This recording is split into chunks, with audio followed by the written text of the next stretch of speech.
ജനുവരി മാസം 18-ാം തീയതി മുതൽക്ക് 24-ാം തീയതി വരെയുള്ള എല്ലാ രാശിക്കാർക്കും ഉള്ള പൊതുവായിട്ടുള്ള ഫലമാണ് ഇവിടെ നിരൂപണം ചെയ്യുന്നത്.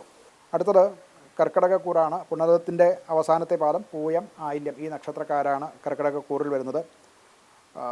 7-ാം ഭാവത്തിൽ ചതുർഗ്രഹ യോഗം വരുന്നുണ്ട്.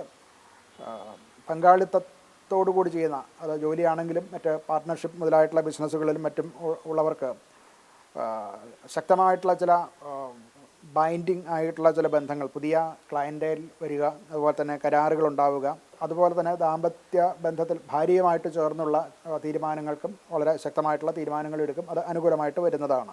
സാമ്പത്തികമായിട്ട് ഒരു സ്ഥിര വരുമാനത്തിൽ മുന്നോട്ട് പോകും. കൂടുതലോ കുറവോ അതിൽ ഒന്നും കാണിക്കുന്നില്ല. ആരോഗ്യപരമായിട്ട് ദഹനം സംബന്ധിച്ച്, വയറ് സംബന്ധിച്ചിട്ടുള്ള ചെറിയ പ്രശ്നങ്ങളൊക്കെ അവർക്ക് ഉണ്ടാകാവുന്നതാണ്. ദാമ്പത്യ ബന്ധത്തിൽ കുറച്ചൊന്ന് ശ്രദ്ധിക്കേണ്ട ഒരു സമയമാണ്. ഒരു നിർണായകമായിട്ടുള്ള ചില തീരുമാനങ്ങൾ, അങ്ങനെയുള്ള പ്രശ്നങ്ങൾ അഭിമുഖീകരിക്കുന്നവരെ സംബന്ധിച്ചിടത്തോളം അതിന് ചില തീരുമാനങ്ങൾ ഉണ്ടാകാനുള്ള സാധ്യതയുണ്ട്. പരിഹാരമായിട്ട് ശിവക്ഷേത്രത്തിൽ പാലഭിഷേകം ചെയ്യുക, ജലധാര നടത്തുക ഒക്കെ നല്ലതാണ്. അതുപോലെ തന്നെ സോമനെ, ചന്ദ്രനെ ഭജിക്കുക. സോമായ നമ അല്ലെങ്കിൽ ചന്ദ്രായ നമ എന്നുള്ള മന്ത്രം ദിവസേന ജപിക്കുക 11 പ്രാവശ്യം. മാതാവ്, അമ്മ, അതുപോലെ അമ്മയുടെ സ്ഥാനത്തുള്ളവരെ സന്തോഷിപ്പിക്കുന്ന രീതിയിലുള്ള ദാനാദികൾ ചെയ്ത് നമസ്കരിപ്പിക്കുക. അവരുടെ സന്തോഷം, അവരുടെ അനുഗ്രഹം തേടുക.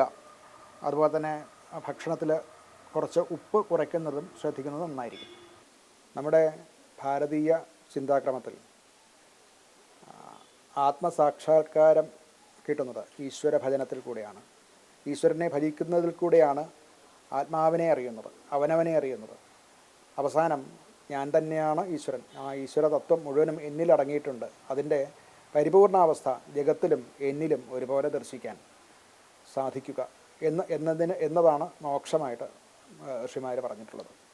ഇത് എല്ലാ തരത്തിലുള്ള ഏതവസ്ഥയിലുമുള്ള സാധാരണക്കാർക്ക് വരെ സാധിക്കാൻ വേണ്ടിയിട്ടാണ് നാം ഈശ്വരൻ്റെ പലതരത്തിലുള്ള മാനിഫെസ്റ്റേഷൻസ്, പലതരത്തിലുള്ള അവതാരങ്ങൾ, പലതരത്തിലുള്ള പല ഭാവങ്ങളിലുള്ള ഈശ്വര പ്രതിബിംബങ്ങൾ നമുക്കുണ്ടായിട്ടുള്ളത്. എന്നാൽ അതുകൊണ്ട് തന്നെ ധാരാളം ഈശ്വരന്മാർ നമുക്കുണ്ട്. ഇതൊക്കെ ഒന്നാണ് എന്നുള്ള ബോധവും ഭാരതീയന് എല്ലാവർക്കും തന്നെ ഉണ്ട്. എന്നാൽ ഇതിലൊക്കെ ഒരു വളരെ വിശേഷമായിട്ടുള്ള ഒരു പദ്ധതിയാണ് ഗണേശ പദ്ധതി. എന്തെന്നാൽ ഗണപതിയിൽ കൂടെ മാത്രമേ നമുക്ക് ഏതൊരു ഈശ്വരനിലേക്കും പ്രവേശമുള്ളൂ എന്നുള്ളതാണ്. അതുപോലെ തന്നെ ഏതൊരു പൂജ ചെയ്താലും, ഏതൊരു ഈശ്വരനെ വണങ്ങിയാലും പൂജിച്ചാലും അവിടെയൊക്കെ ഗണപതിയിൽ കൂടെ മാത്രമേ അത് തുടങ്ങാൻ പറ്റുള്ളൂ. ഗണപതിയെ പൂജിച്ചുകൊണ്ട് മാത്രമേ മറ്റേതൊരു ഈശ്വരഭാവത്തെയും നമുക്ക് പൂജിക്കാൻ പറ്റുകയുള്ളൂ.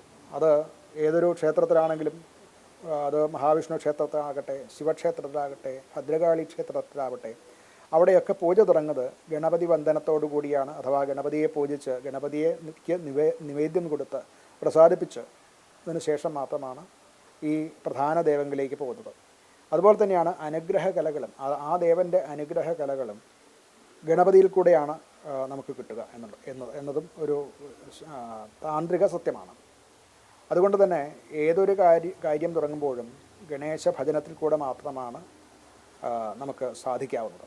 ഇത്രയും വൈശിഷ്ട്യമുള്ള ഒരു ദേവൻ, അതായത് ഏത് തരത്തിലുള്ളവർക്കും, സാധാരണ വളരെ പാമരനായിട്ടുള്ള ഒരു വ്യക്തിക്കും വളരെ ചെറിയതായിട്ടുള്ള കുട്ടിക്കും യോഗ അവസ്ഥയുടെ അങ്ങേയറ്റത്ത്, പാണ്ഡിത്യത്തിൻ്റെ അങ്ങേയറ്റത്ത് എത്തി നിൽക്കുന്നവർക്കും ഒരുപോലെ പ്രാപ്യമായതും എല്ലാവർക്കും സ്വീകാര്യമായിട്ടുള്ള ഗണപതിയാണ് ഭാരതത്തിലെ പ്രധാന ദേവൻ എന്ന് തന്നെ പറയാം. എന്ന് മാത്രമല്ല, ഇത് ലോകമെമ്പാടും, ഒരു കാലത്ത് ലോകമെമ്പാടും ഈ ഗണേശ ഭജനം അഥവാ ഗണേശ തത്വം നല്ലവണ്ണം അറിഞ്ഞിരുന്നു എന്നുള്ളതിന് തെളിവുകളുണ്ട്. നമുക്ക് പ്രാർത്ഥിക്കാം ഗണപതിയെ. എല്ലാവർക്കും നന്മ വരട്ടെ. നമസ്കാരം.